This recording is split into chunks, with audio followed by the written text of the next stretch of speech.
Oy vey, oy vey, oy vey! Today we commemorate the 80th anniversary of the D Day landings in Normandy, France. An incredible achievement in military planning and logistics, uniting brave service personnel from air, sea and land forces at the beginning of Operation Overlord. By the day's end, over 50,000 troops, Allied troops, had successfully stormed the now famous Gold, Juno, Sword, Utah and Omar beaches to achieve a toehold in France. In the weeks that followed, the Allies fought bitterly against a determined foe from the unforgiving countryside of Normandy to the liberation of Paris 2 months later. We should all remember and never forget the selfless sacrifice and courage of all those involved, and use this commemoration to pay our tribute to those who gave us so much to secure the freedom we all enjoy today. God save the King. Good afternoon, everyone. I'm Sue Jackson of Wokingham in Need. You are here to celebrate or commemorate, celebrate D Day 80th anniversary. Without the love and affection and the heroism, if you accept that right, of those soldiers, we would not be here today. So I think we should think about that very deeply, but please do enjoy the day. Thank you. I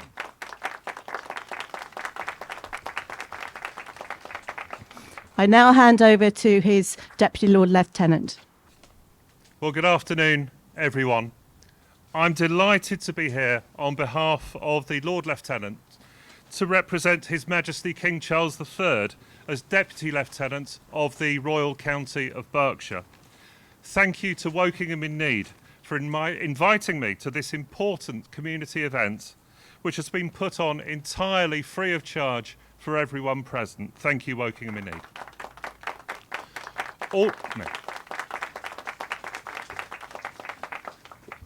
Almost 80 years ago on the beaches of Normandy, around 160,000 courageous men from across the world joined forces to commence what would be one of the most significant turning points of the Second World War. Their bravery, determination and sacrifice under unimaginable conditions changed the course of history. And it's because of their heroic efforts that we enjoy the freedoms and peace that we have today. And of course, behind the scenes were hundreds and thousands of military women who worked in crucial non-combat roles, such as code breakers, ship plotters, radar operators, and cartographers. So as we reflect on a most momentous day in our history, we must remember the brave souls of June the 6th, 1944, not just those who fought, but those who supported them, and the families and communities who waited hopefully for their safe return home. Thank you all again for being here to commemorate such a significant event in our nation's history. Thank you. Now let the fun commence. Over to Art. Before we start the music, let's have a big hand for Sue. I know it's not just a one-man band, but Sue is the queen of Wokingham. She sort of puts her neck on the line year in, year out for good causes. So please, let's have a big hand for Sue. The quartet are now going to try the impossible task of replicating Glenn Miller's 16-piece band. So I heard a lady sort of singing In the Mood, so we'll have a stab at In the Mood.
Thank you.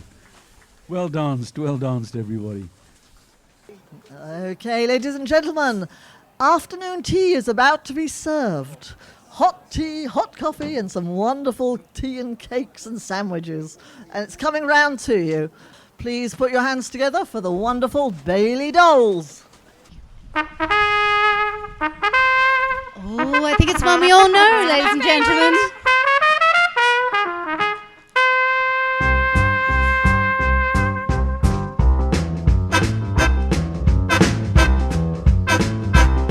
He was a famous trumpet man from out Chicago way. He had a boogie style that no one else could play. He was the top man at his craft. But then his number came up and he was gone with the draft. He's in the army now, a blowing reveille. He's the boogie woogie bugle boy of Company B. He made him blow a bugle for his Uncle Sam. He really brought him down because he couldn't jam. The captain seemed to understand, because the next day the cap went out and drafted a band. And now the company jumps when he plays reveille. He's the boogie woogie bugle boy of Company B. A toot, a toot, a toot-a-toot, a toot. He blows it 8 to the bar. In boogie rhythm, he can't blow a note unless the bass and guitar is playing with him.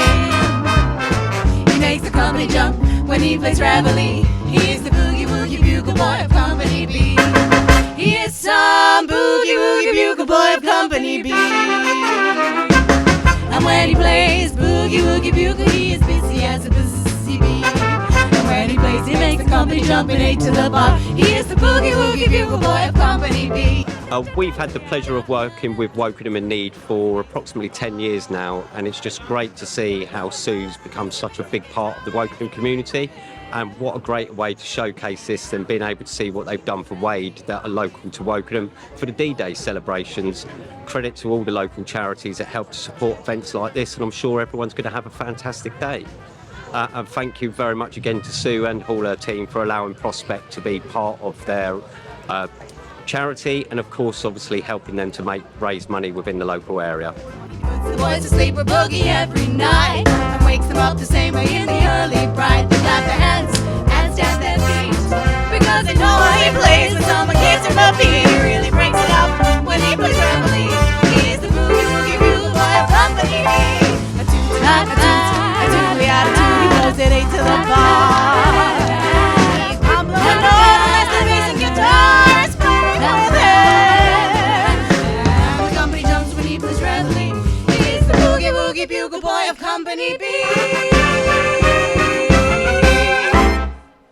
I've been involved with Wokingham in Need now from foundation with Sue in 2015, and I'm currently now an ambassador for them. It's great to be involved with the community. We get a tremendous group of volunteers, none of whom are paid, which is tremendous. And I'm also here representing East Hampstead Rotary Club, who have funded a number of events over the past few years.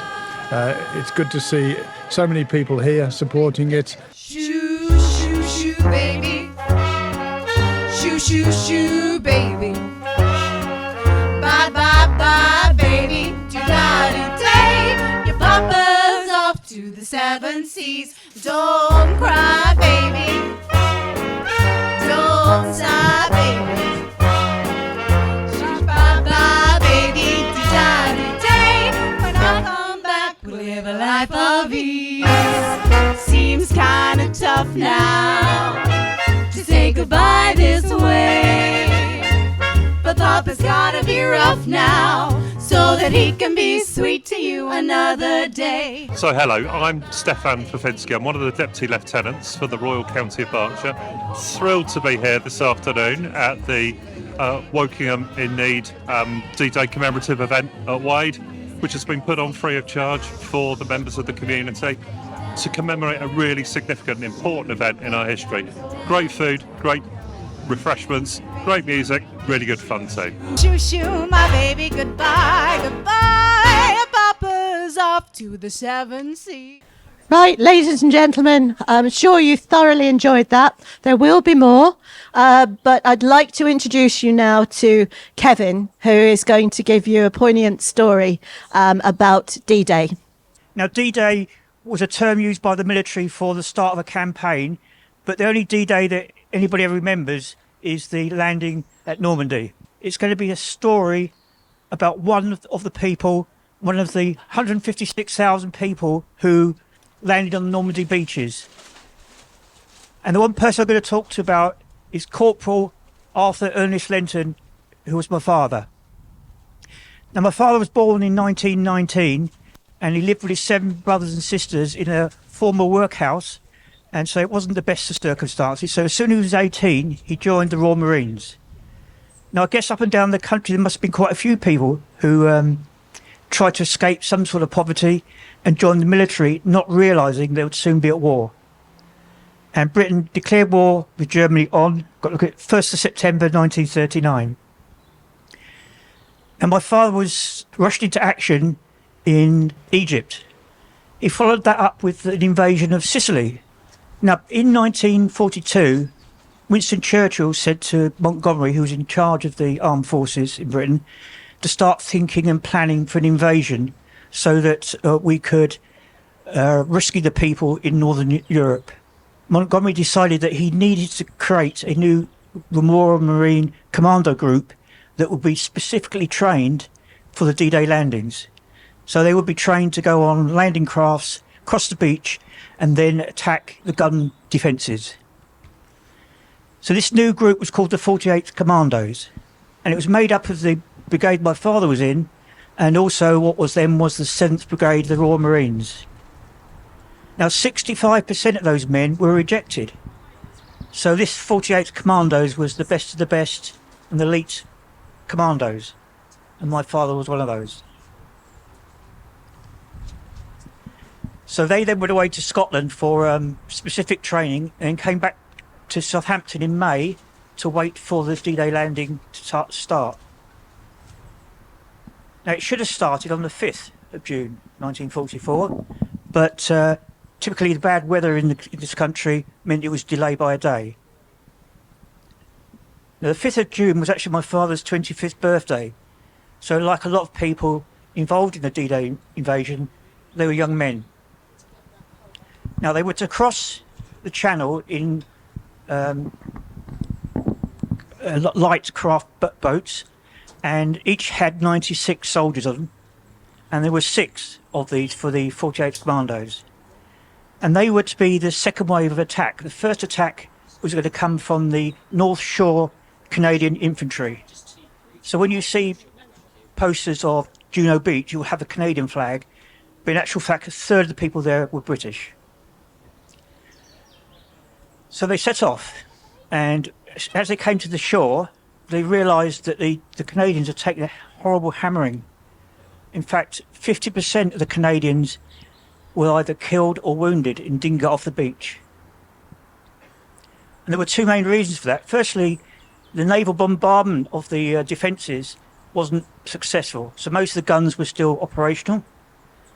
And the second problem was that they were supposed to land either side of the main guns, but in actual fact they landed straight in front of them, and that's why there were so many casualties. As the craft approached the beach, they then had to go down a long plank in order to get onto the beach.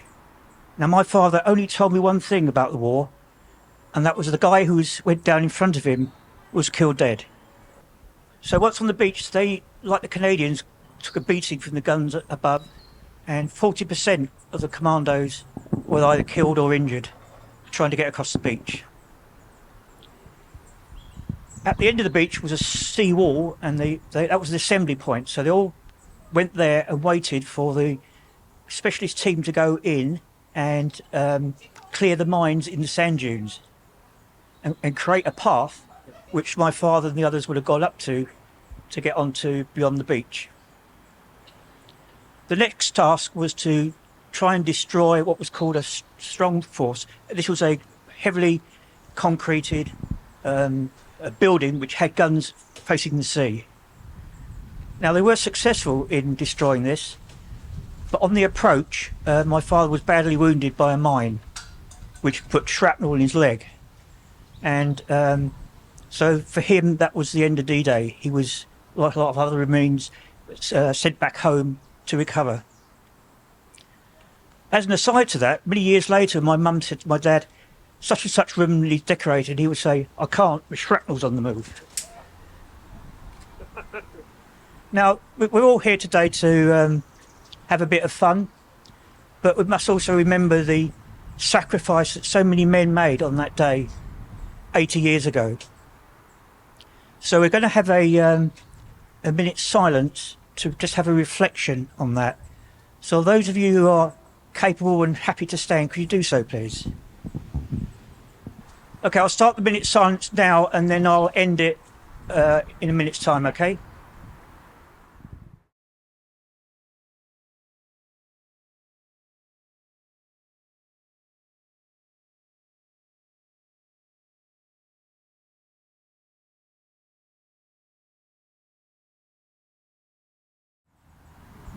Thank you. Art Thiemann is about to come back on stage, and then we will have a lovely sing-along. You will all be given some gifts to take away, so please stay in your seats if you can, ready for the finale. Thank you. Ladies and gentlemen, we're now going to bring on the fantastic Bailey Girls before the sing-along. Give them a big hand, the Bailey Girls! All right, ladies and gentlemen, I think it might be time for a bit of a sing-along. There'll be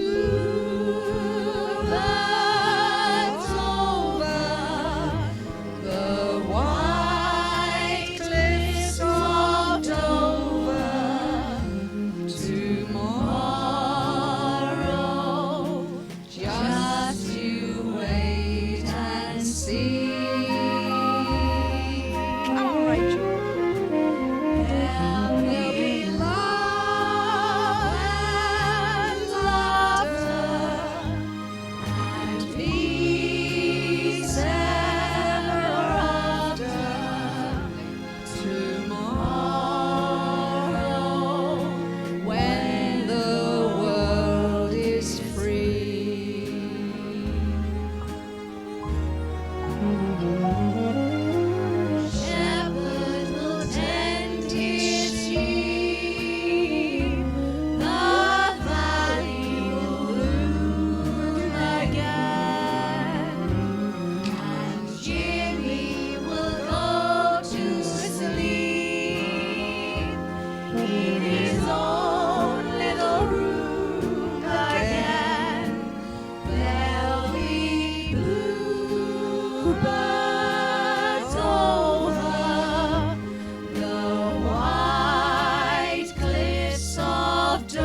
know where, don't know when, but I know we'll meet again some sunny day.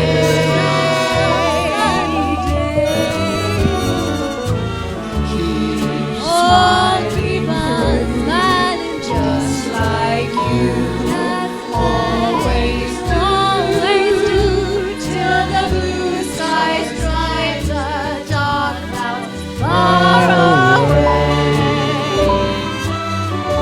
So will you please say hello to the folks that I know? Tell them I won't be long.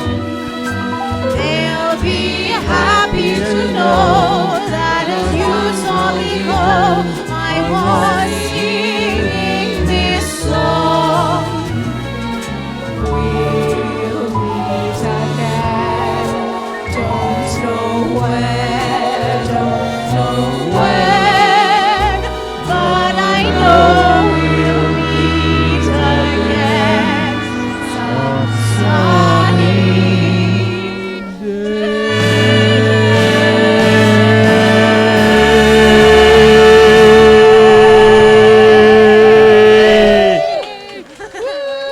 Well done, everybody. It has been an absolute pleasure to sing for you today. Our name is the Bailey Dolls, and our very, very special guests to my left here, Art Thiemann.